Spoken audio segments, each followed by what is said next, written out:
One of the prerequisites to be listed on apps.com is that your app should support single sign-on via OpenID.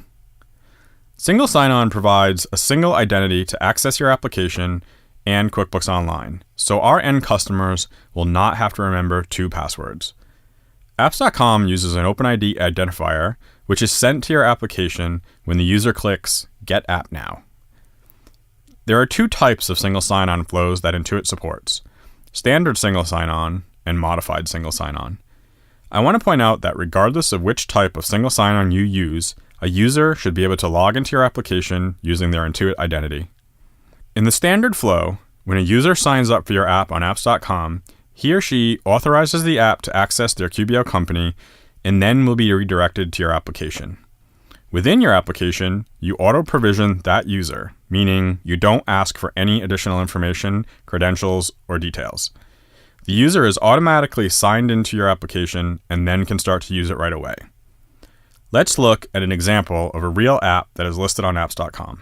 The end user signs up from your app from apps.com. The user signs in with their QBO credentials, selects the company, and then authorizes the application. At this point, Intuit sends the user ID to your app via OpenID and then redirects the user to your application. Now the user is logged into the application without providing any additional information. In the modified flow, when a user signs up for your app, he or she authorizes the app to access their QBO company, and then they're redirected to your application.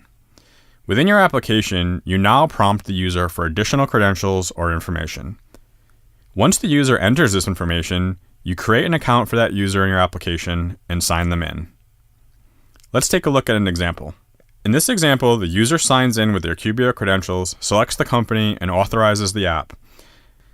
At this point, the application prompts me for additional information, including a password. I want to point out here that in both cases, OpenID is required. The only difference is what you choose to do when the user lands in your app after the authorization flow, which is either auto-provision the user or prompt for additional information and password. After that, your application should support single sign-on from apps.com or from the Sign In with Intuit button on your app. So there we have 2 examples of single sign-on. I hope this has been helpful. Thank you, and happy coding.